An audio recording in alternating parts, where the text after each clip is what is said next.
ചില ആളുകൾ പറയാറുണ്ട്, എന്താണോ ഇപ്പോൾ എനിക്ക് അവനെ കാണുമ്പോൾ അല്ലെങ്കിൽ അവളെ കാണുമ്പോൾ ഒരു സ്പാർക്ക് അനുഭവപ്പെടുന്നില്ല എന്ന് പറയാറുണ്ട്. എന്തുകൊണ്ടാണ് അവരങ്ങനെ പറയുന്നത്? ചില സമയങ്ങളിൽ ആ പ്രണയിച്ചിരിക്കുന്ന സമയങ്ങളിൽ അല്ലെങ്കിൽ പ്രണയം തോന്നുന്ന സമയത്ത് നമ്മുടെ മനസ്സിൽ വളരെയധികം സന്തോഷം അനുഭവപ്പെടുകയും നമ്മുടെ ശരീരത്തിലെ നമ്മുടെ ബ്രെയിൻ ഉൽപ്പാദിപ്പിക്കുന്ന ഓക്സിറ്റോസിൻ്റെ അളവ് വളരെയധികം കൂടുകയും ചെയ്യും. ഈ സമയത്താണ് നമ്മൾ പെട്ടെന്ന് കൂടുതൽ ലവബിളാകുന്നതും മറ്റുള്ളവരുടെ നമ്മുടെ സ്നേഹം പ്രകടിപ്പിക്കുകയും ചെയ്യുന്നത് എന്നുള്ളതാണ്. ഇപ്പോൾ ചില ഹസ്ബൻഡും വൈഫും അവർ ലോങ് ടേം പ്രണയിച്ച ശേഷം വിവാഹം കഴിച്ചവരായിരിക്കാം.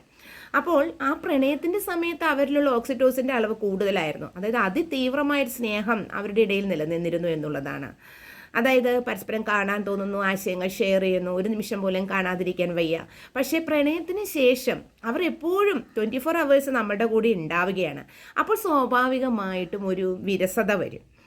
സംസാരിക്കാൻ ഒന്നുമില്ലാത്ത പോലെ തോന്നും. കാരണം എല്ലാം സംസാരിച്ച് തീർത്തു കഴിഞ്ഞു. ഇവിടെ സംഭവിക്കുന്നത് അവരിലുള്ള ഓക്സിറ്റോസിൻ്റെ അളവ് കുറഞ്ഞു എന്നുള്ളതാണ്. അതുപോലെ തന്നെ എപ്പോഴും നമ്മൾ മനസ്സിലാക്കേണ്ട കാര്യം, ഒരാളോടുള്ള സ്നേഹം എപ്പോഴും നമുക്ക് ഒരുപോലെ നിൽക്കില്ല എന്നുള്ളതാണ്. അതുപോലെ പരസ്പരം കമ്മ്യൂണിക്കേഷൻ ഇല്ലെങ്കിലും സ്നേഹം കുറഞ്ഞു പോകും എന്നുള്ളതാണ്. അതുപോലെ തന്നെ ചില പ്രണയബന്ധങ്ങൾ പതുക്കെ പതുക്കെ ഫ്ലോപ്പായി വരുന്നത് നമ്മൾക്ക് കാണാവുന്നതാണ്. ഈ ഫ്ലോപ്പായി വരുന്നതിന് പല ലക്ഷണങ്ങളുണ്ട് എന്നുള്ളതാണ്. പരസ്പരം കാണുമ്പോൾ എന്തുകൊണ്ടോ തിരക്ക് അഭിനയിക്കുക, ഞാൻ പിന്നെ വിളിക്കാട്ടോ അല്ലെങ്കിൽ പിന്നെ സംസാരിക്കാട്ടോ എന്ന് പറഞ്ഞുകൊണ്ട് ഒഴിവാകുന്ന ചില ആളുകളെ കാണാറുണ്ട്. കാരണം എന്താണെന്ന് വെച്ച് കഴിഞ്ഞാൽ അയാൾ തീർച്ചയായിട്ടും ആ പ്രണയത്തിൽ നിന്നും പിന്മാറാൻ തീരുമാനിച്ചു എന്നുള്ളതാണ് അതിൻ്റെ ലക്ഷണം എന്ന് പറയുന്നത്. പ്രണയത്തിലിരിക്കുന്ന വ്യക്തിക്ക് മറുവശത്തുള്ള വ്യക്തിയെ കാണുമ്പോൾ അയാൾക്ക് യാതൊന്നും മനസ്സിൽ തോന്നുന്നില്ല. അയാളുടെ ഓക്സിറ്റോസിൻ്റെ അളവ് കുറഞ്ഞു എന്നുള്ളതാണ്. വേണ്ട, എനിക്കിനി ഈ ബന്ധം വേണ്ട എന്നയാളുടെ മനസ്സിൽ തീരുമാനിച്ചു. അപ്പോൾ മനസ്സിലൊരു സ്പാർക്ക് വരുന്നില്ല എന്നുള്ളതാണ്. പിന്നീട് അയാൾ പതുക്കെ അവരെ എല്ലാ മീഡിയാസിൽ നിന്നും ബ്ലോക്ക് ചെയ്യുകയും അതുപോലെ പതുക്കെ ഒരു തെന്നി മാറുന്ന അവസ്ഥ വരികയും ചെയ്യും. ക്രമേണ അത് ഇല്ലാതാവുകയും ചെയ്യും. വിളിക്കാതെയും പറയാതെയും ഇരിക്കുക, പരസ്പരം കാണാതിരിക്കാൻ ശ്രമിക്കുക. പിന്നീട് ആ പ്രണയബന്ധം പോയി എന്നുള്ളതാണ്. കമ്മ്യൂണിക്കേഷൻ ഇല്ല എങ്കിൽ തന്നെ ആ പ്രണയം തീർന്നു എന്നുള്ളതാണ്.